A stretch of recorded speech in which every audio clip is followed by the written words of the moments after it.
Welcome back, everybody, to another deep Mm. dive. Today we're going somewhere pretty interesting. We're gonna be unpacking Baby X, Oh, yeah. which is this AI project that's honestly kind of unsettling and really fascinating at the same time.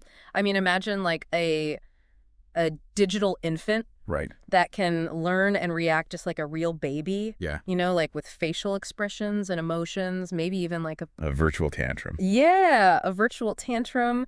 We've got research papers, we've got articles, we even found some videos on this, and you guys sent in some pretty cool stuff too. So, Yeah.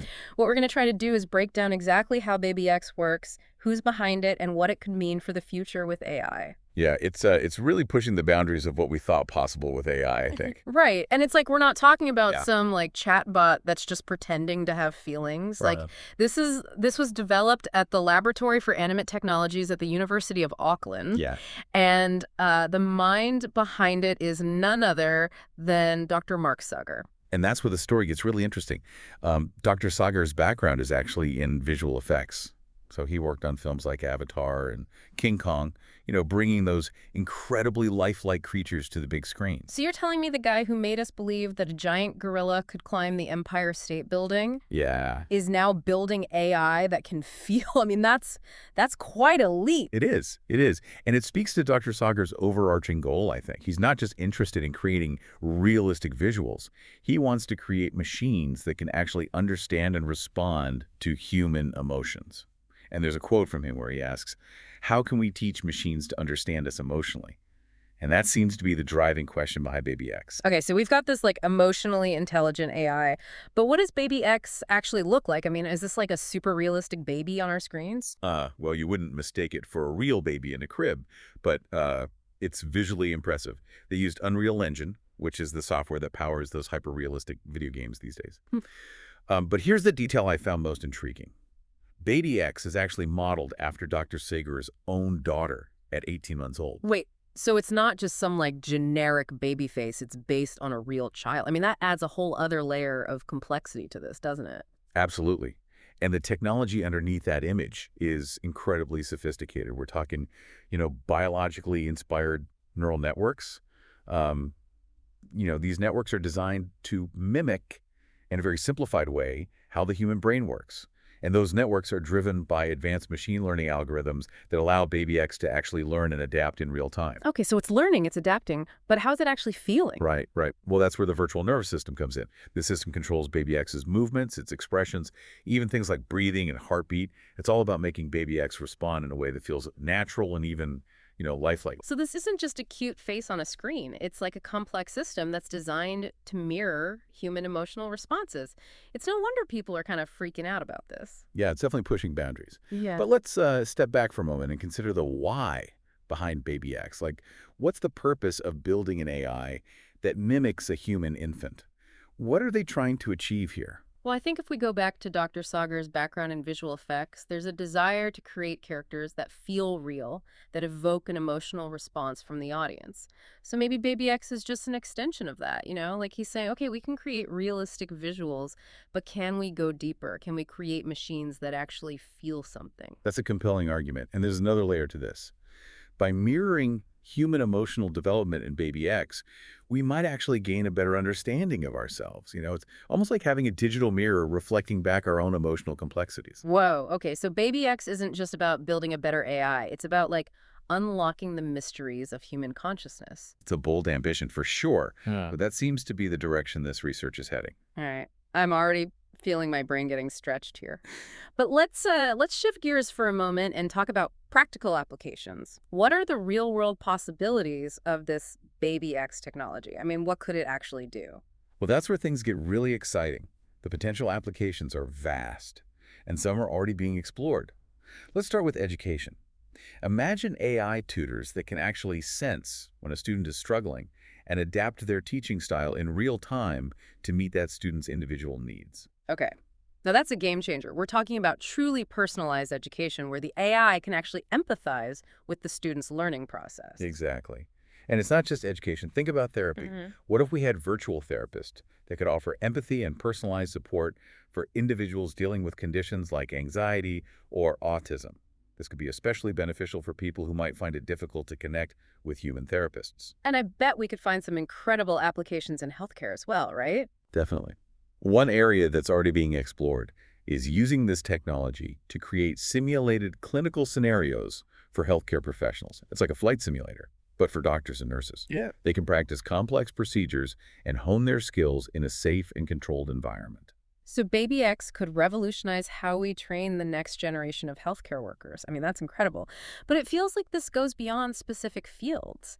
Isn't this also a testbed for developing more emotionally intelligent AI in general? That's a crucial point. Baby X isn't just a single project. It's a window into a future where machines can understand and respond to our emotions on a much deeper level. And that future is both really exciting and honestly a little bit unsettling, right? I mean, we read about Baby X learning to draw a heart. Yeah, it's a Well, powerful example of its capabilities. We're talking about AI that can learn, adapt, and even express itself creatively. which leads us to, the big elephant in the room, the ethical considerations. I mean, are we ready for machines that can mimic human emotions so convincingly? What happens when they become so good at it that we start to form real emotional attachments? It's a profound question, and one that we as a society need to grapple with. What does it mean for a machine to feel in this context? And how do we ensure that these emotionally intelligent AI systems are developed and used responsibly? Right. It's like we're stepping into uncharted territory here. Absolutely. It's essential to acknowledge both the incredible potential of this technology and the very real risks involved. And there's a lot of unanswered questions. Do these, AI entities have any rights? What are the ethical implications of creating something that so closely mirrors human emotional experience? These are complex questions, and we don't have all the answers yet, but these are conversations we need to have as we move forward. So much to think about. But for now, let's take a break and come back to this in part 2. Sounds good. There's so much more to explore with Baby X. So are you ready to jump back into the world of Baby X and see where this technology is headed?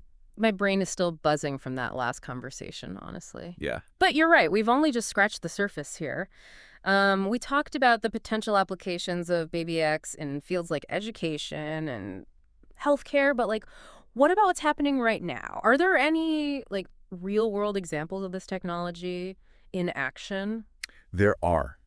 There are. Remember Dr. Sagar? Yeah. He co-founded a company called Soul Machines. Hmm. And they're using this Baby X technology, the same underlying principles of emotionally responsive AI, to build incredibly lifelike avatars. Okay, wait. So not actual babies running around in the digital world? Not literal baby avatars, thankfully. I think more along the lines of digital representatives. Hmm. But these avatars aren't just static images, right? They can interact, they can respond, and they can do it all with a level of emotional intelligence that's honestly pretty mind-blowing. Hmm.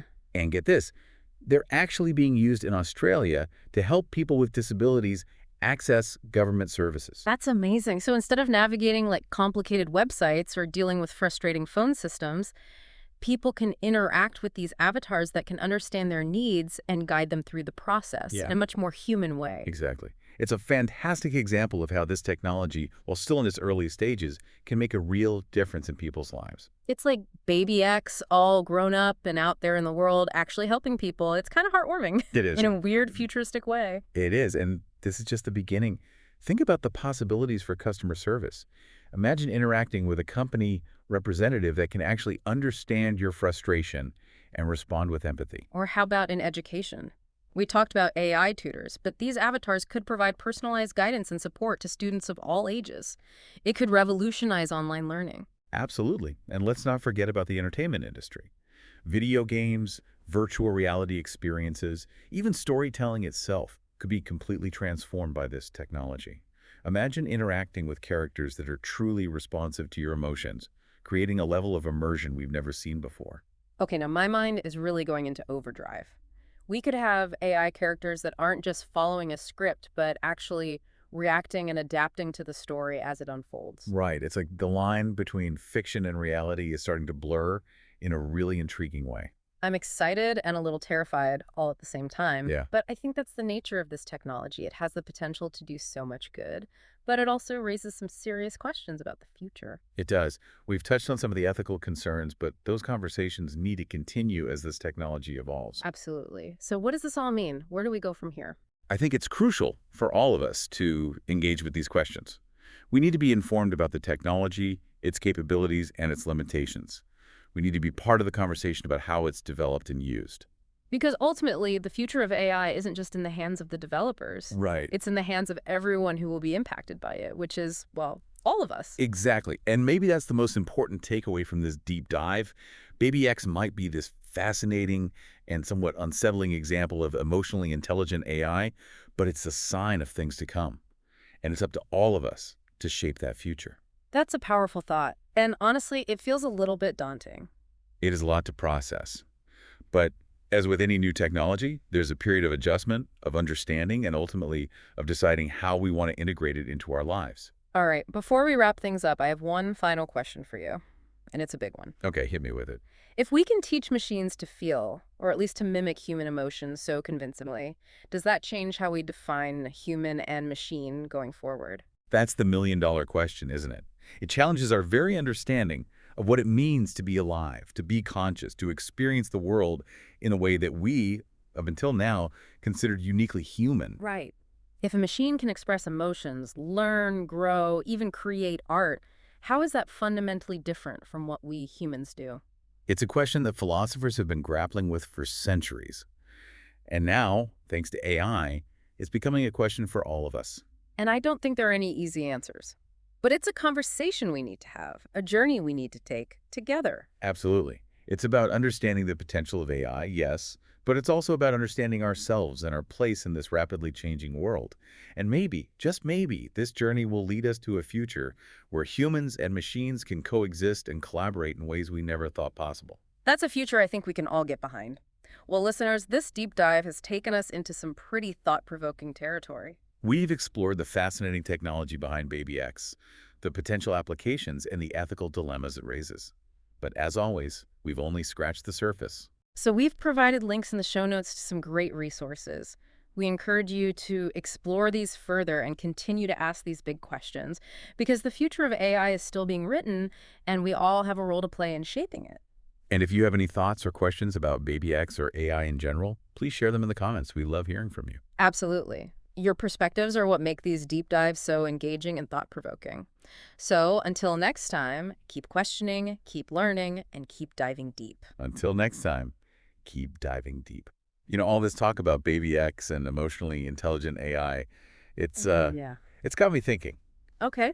Well, we've been focusing on like the big, mind-blowing possibilities Right. like AI tutors and virtual therapists, these incredible avatars. Yeah. But what about the smaller, everyday ways that this technology could impact our lives? Okay, give me an example. Like, what are you thinking? Well, think about our devices. Okay. Our phones, our smart speakers, our cars. Yeah. What if they could actually understand our emotional state Yeah. and respond accordingly? So you're saying like my phone could sense that I'm stressed out and then suggest like a meditation app. Yeah, Or my car could tell I'm getting drowsy and be like, hey, pull over. exactly. Yeah. Or it might even adjust the music or the lighting in the car to help create a more calming environment. Yeah. It's about creating a world where technology is not just functional, but actually empathetic to our needs. I mean, that's a really interesting thought. It's almost like having a digital companion that's like attuned to our emotional well-being. Yeah. I have to admit, though, it is a little unnerving to think about my devices like being so in tune with my feelings. Right. It's like, where do we draw the line between helpful and intrusive? That's a great point, and it circles back to those ethical concerns we've been discussing, right? How much access do we want to give these AI systems to our emotional lives? The question we'll need to answer as this technology becomes more and more integrated into our daily routines. Yeah, definitely raises a lot of questions about like privacy and control. But on the flip side, imagine the potential benefits for people dealing with mental health issues. What if our devices could recognize like early signs of depression or anxiety and then connect us with support? Yeah.